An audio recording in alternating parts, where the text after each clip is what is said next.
Sampai di ruang tengah, ya tamunya ngelihat seakan-akan dia lagi nyendok nasi, padahal yang disendok angin.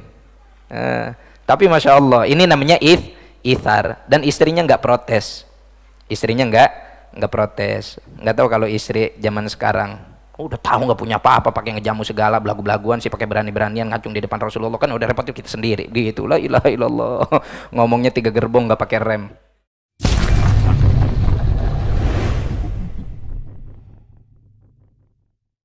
Taib, ini jamaah sekalian ya, akhir dari pembahasan tentang mimma yajibu alal mukallaf pada fasal yang pertama. Yang selanjutnya, musannif di sini juga membahas faslun fi makna syahadataini. Beliau membahas tentang fasal arti dari 2 kalimat syahadat.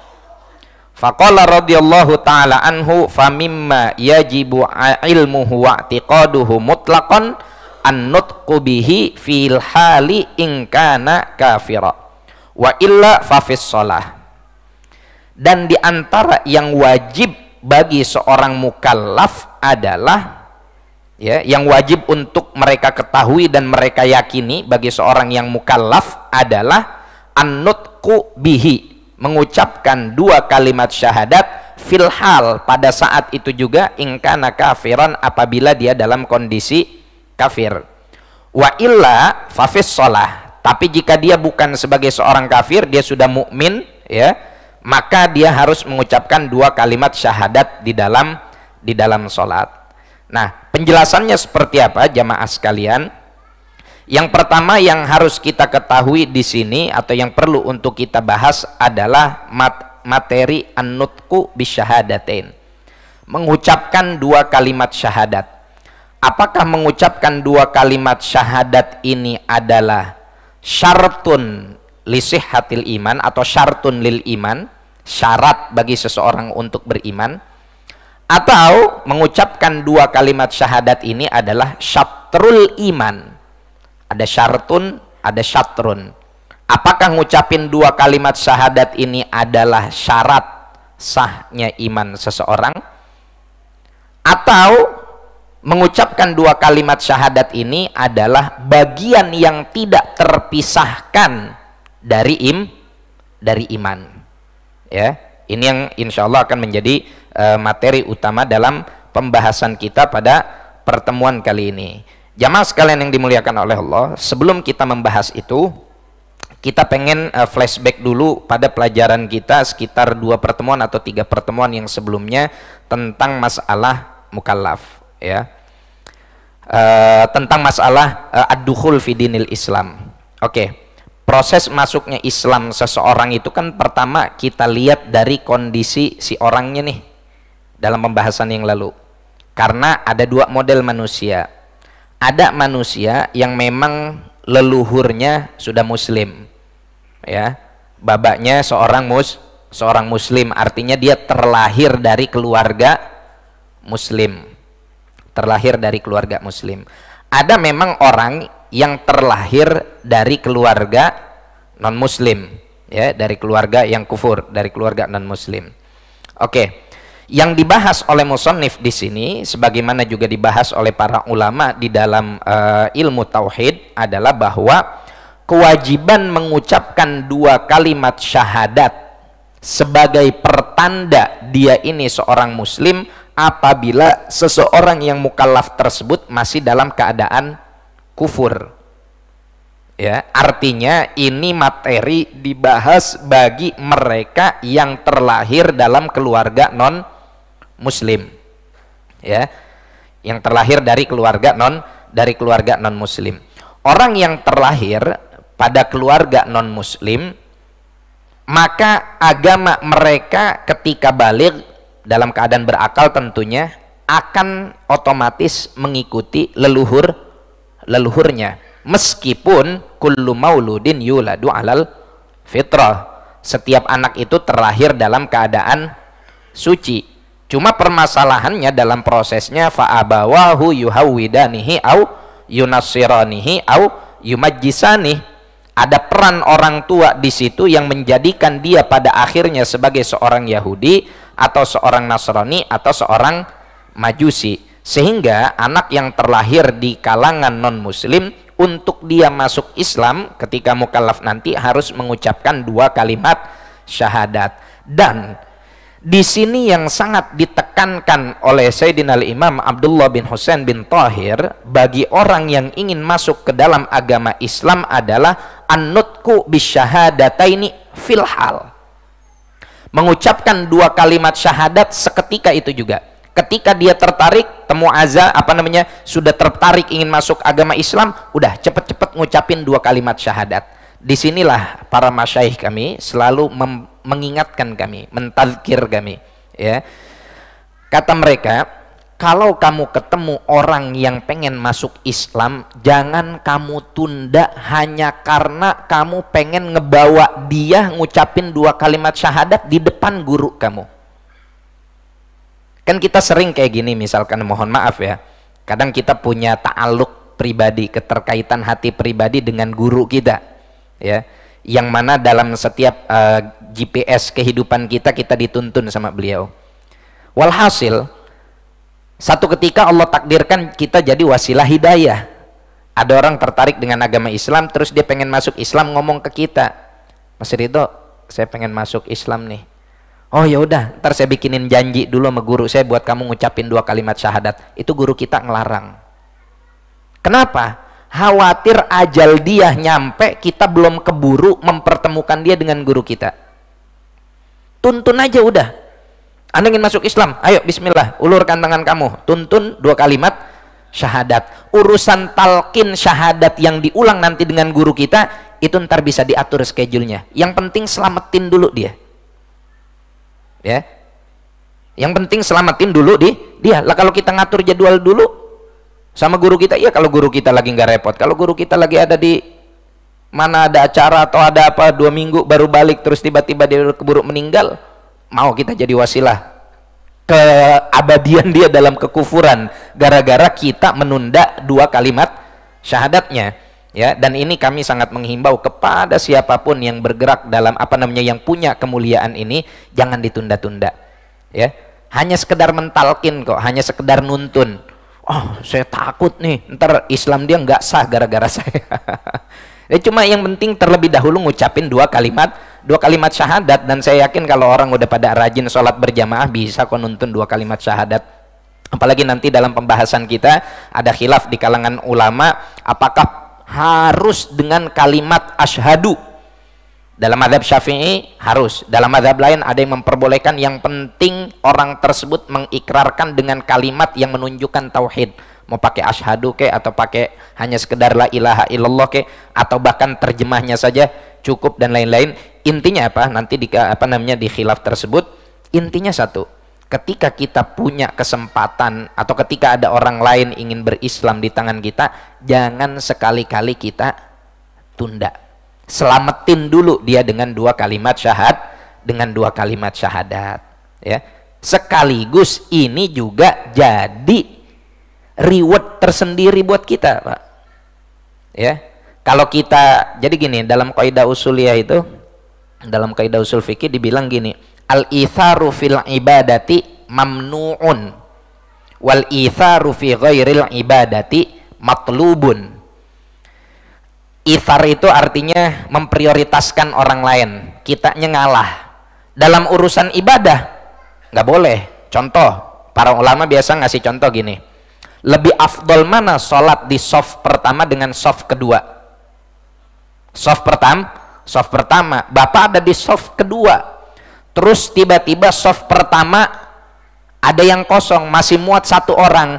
Itu biasanya kita kalau di Indonesia ngapain, Pak? Masya Allah, silakan Waji. 2 tangan lagi ke jempol, silakan Waji isi. Udah, sebelahnya bilang nih, enggak, udah bapaknya, enggak, udah saya. Itu kenapa? Apa dasarnya? Kenapa kita mempersilahkan orang lain untuk ngambil fadilah yang begitu besar?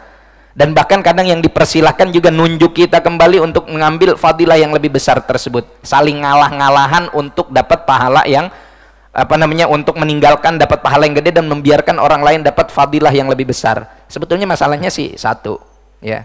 Takut imam salah dia suruh gantiin. Dan dianya nggak bisa, ya.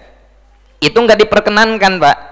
Jadi kalau ada soft yang depan itu kosong, udah kita jangan suruh orang lain buat ngambil. Emang Bapak mau nih? Bapak mau nih? Ya kalau misalkan sekarang saya bilang di sini ada emas 1 kilogram, ayo Pak silakan ambil. Kira-kira gimana tuh? Pakai pertanyaan deh, pertanyaannya mudah. Berebut ngacung nggak? Berebut. Ya, tapi kenapa yang itu nggak harus pakai pertanyaan? Justru kita malah berebut. Jadi jangan kita dalam urusan ibadah kita jangan berebut. Lain halnya dalam urusan duniawi. Ya, dalam urusan duniawi kita ithar memprioritaskan orang lain, silahkan gitu. Kayak misalkan ada makanan cuman ada sepiring seperti yang dilakukan oleh sahabat Rasulullah SAW yang menjadi sebab turunnya ayat wa yu'thiruna ala anfusihim walau kana bihim khasasah. Mereka memprioritaskan orang lain atas diri mereka sendiri walaupun mereka dalam keadaan kesulitan. Ya kan ceritanya tuh Rasulullah lagi sholat isya berjamaah, ada tamu dari luar kota, ya. Kemudian Rasulullah tamu tersebut berazam untuk nginep di situ karena nggak bisa melanjutkan perjalanan. Nggak kayak sekarang jalanan kita mau jalan malam kapanpun gampang. Akhirnya kata Rasulullah, man yudhifu hadza al-lailah, siapa yang mau ngejamu orang ini malam ini tamu saya. Akhirnya ada sahabat dengan pedenya ngacung karena ini ibadah, makanya dia nggak mau. Dia karena ini ibadah, menjamunya nih ibadah, dia nggak mau nih pahala diambil oleh orang lain, langsung ngacung, saya ya Rasulullah. Dia nggak mikir kalau di rumah pendaringannya kosong, ya, kalau di rumah kulkasnya udah habis, kalau di rumah cuma tinggal kubis doang yang kulit-kulitnya gitu, sama tinggal batang jagungnya udah habis. Akhirnya dibawa aja nih tamu pulang ke rumah, ngomong sama istrinya, mah masak yang enak. Tamunya Nabi, ayah malam ini yang mau ngejamu. Bininya bingung, lah bang kan belum ngasih duit belanjaan. Mama juga belum belanja ke Super Indo. Waduh nyebut merek nih. Ya, pokoknya intinya nggak ada apa-apa deh di rumah. Walhasil apa? Nah terus gimana nih? Udah kandung malu ini, udah terlanjur ngacung di hadapan Nabi untuk ngejamu orang tersebut. Akhirnya istrinya bilang, ada sih makanan sisa 1 porsi buat anak kita. Nah ini duniawi nih, ini dia memprioritaskan tamunya Rasulullah. Oh ya udah, sekarang begini, kamu masak, ya, terus kamu kipasin anak kamu, biar kamu tidur, ya, terus ntar makanannya kita kasih ke tamu, kita duduk di ruang tengah dengan tirai ketutup, lampu matiin, terus kita nyendok-nyendok piring. Biar kelihatan dari luar kita lagi makan. Walhasil anaknya disuruh tidur dalam keadaan lapar, ya, anak disuruh tidur dalam keadaan lapar. Kemudian si bapak ini ngasih ngasih makan malam ke orang tersebut. Nah tamu itu bilang, ayo makan bareng Pak. Nggak apa-apa, saya di belakang aja sama istri. Bukan makan, belaga makan. Sampai di ruang tengah, ya tamunya ngelihat seakan-akan dia lagi nyendok nasi, padahal yang disendok angin. Tapi masya Allah, ini namanya ithar. Dan istrinya nggak protes. Istrinya nggak protes. Nggak tahu kalau istri zaman sekarang udah tahu nggak punya apa-apa, pakai ngejamu segala, belagu-belaguan sih, pakai berani-beranian ngacung di depan Rasulullah, kan udah repot kita sendiri. Gitu, la ilaha illallah. Ngomongnya 3 gerbong nggak pakai rem. Walhasil, ya, akhirnya turunlah ayat dari Allah Subhanahu wa taala, wa yu'thiruna ala anfusihim walau kana bihim khasasah. Ini dalam hal duniawi, silakan kamu prioritaskan orang lain, kamu yang ngalah.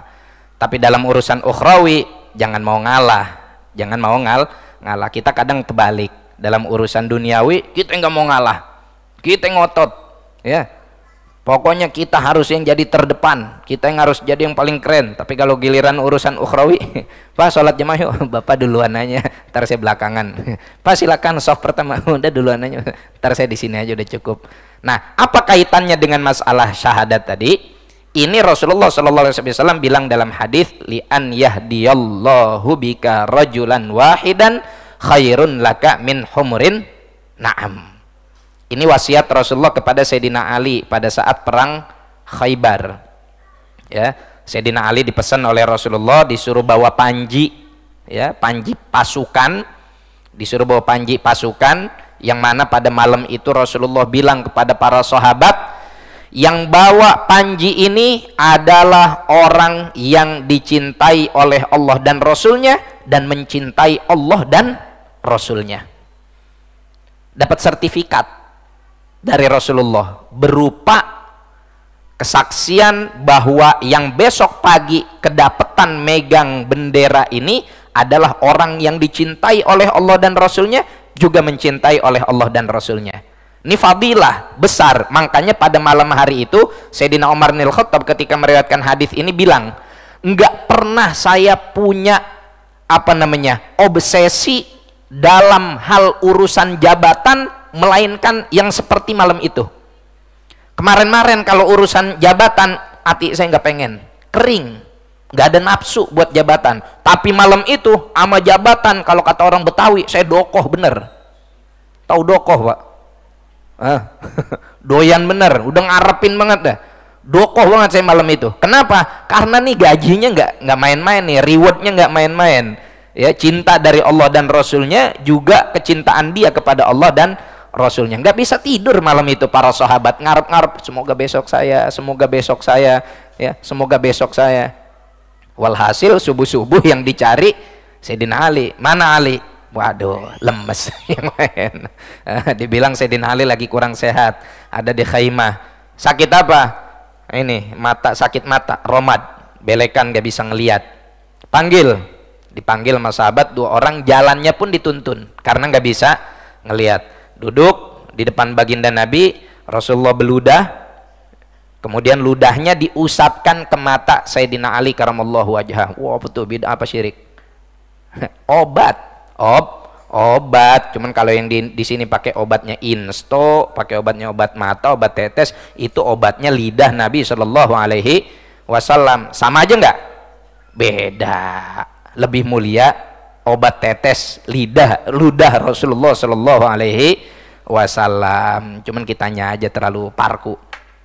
Walhasil sembuh Sayyidina Ali, dikasih bendera, beliau berangkat. Kata Rasulullah pesannya nih, ya Ali, imdi wala taltafit. Jalan kamu sekarang dan jangan nengok sedikit pun. Berangkat Sayyidina Ali.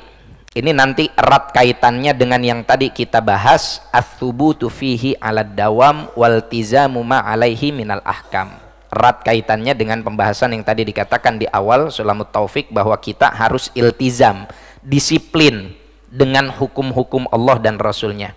Ketika Sayyidina Ali, Bapak Ibu sekalian, dinasehatin oleh baginda Nabi untuk jalan dan jangan nengok, dites sama Rasul, dites. Baru nyampe beberapa langkah, spontan Rasulullah manggil. Kan biasanya kalau spontan gitu, kebiasaan kita dipanggil sama orang yang kita hormati, kita cintai, mau nggak mau kalau kondisinya spontan kita langsung refleks, nengok. Dipanggil, ya Ali, nggak, Sayyidina Ali nggak nengok. Kalau orang yang baru ngeliat, nggak tahu sejarahnya dari awal, mungkin nganggap Sayyidina Ali nggak sopan. Kok dipanggil diajak ngomong sama Nabi nengok aja enggak. Inilah kenapa kata para murabbi, kata para masyayikh, kata para guru, imtithalul amr min husnil adab. Ngerjain perintah guru, disitulah justru hakikat adab. Ya, kita nih kadang misalkan guru nyuruh sambutan, jangan saya Ustaz, saya mah belum layak, saya mah belum bisa, saya masih banyak dosa. Dengan dalih kalau dia itu pada saat itu sedang beradab, berupa adab ketawaduan. Tapi sesungguhnya kata para guru itu bukan adab. Kenapa? Karena ente nolak perintah guru. Justru adab yang hakiki adalah ketika Anda melaksanakan apapun perintah guru. Kan dalam qasidahnya Syekh Umar Muhdar juga bilang gitu. Lau qata'tum waridi bihaddin madi.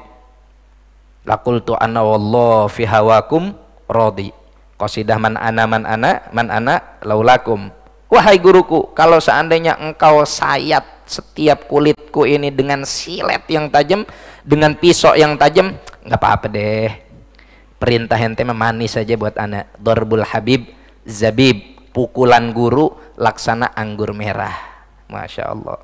Ya, Sayyidina Ali diperintahkan oleh Nabi nggak nengok. Dipanggil tetap nggak nengok. Apakah su'ul adab, nggak beretika? Justru itulah ainul adab.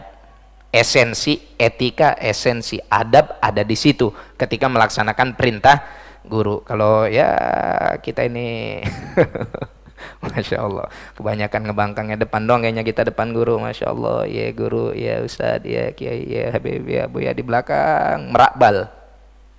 Ya, saya sih, antum-antum insya Allah khair semuanya deh. Walhasil, apa kata Rasulullah? Imdi wala taltafit. Di situ Rasulullah ngasih pesan, ya Ali, li an yahdiyallahu bika rajulan wahidan khairun laka min humurin na'am. Rasulullah nggak pengen di Khaybar itu banyak darah yang tumpah. Utamakan hidayah. Lakukan strategi defensif. Jangan melakukan strategi ofensif. Kamu jangan menyerang kecuali kamu diserang dalam rangka mempertahankan diri. Tapi di Khaybar ini kamu harus utamakan jalan dakwah. Kenapa? Karena kalau yang meninggal lebih sedikit dan yang mendapatkan hidayah lebih banyak, satu orang saja yang dapat hidayah berkah perjuanganmu, berkah dakwahmu, maka itu lebih baik dari humurun na'am, unta yang besar. Ya, itu jadi lambang apa? Simbol status sosial pada saat itu. Ya mungkin kalau kita terjemahkan dalam rangka kekinian, kalau kamu bisa masukin satu orang ke dalam agama Islam, lebih baik bagi kamu daripada kamu punya Mercedes E-Class 200 kompresor bikinan Jerman yang semuanya datang komponennya dari sono. Pernah duduk situ, Pak? Pernah? Naik Mercedes pernah? Itu harganya berapa kita Allah alam gak tahu. Tapi lebih baik kita jadi wasilah hidayah orang lain. Itulah kenapa ketika ada orang pengen masuk Islam lewat tangan kita, langsung kita terima. Selain supaya jangan sampai nunda-nunda dia untuk masuk Islam, juga agar kita dapat fadilah hadis Nabi tadi. Karena nih orang dapat hidayah wasilah kita. Wahakada.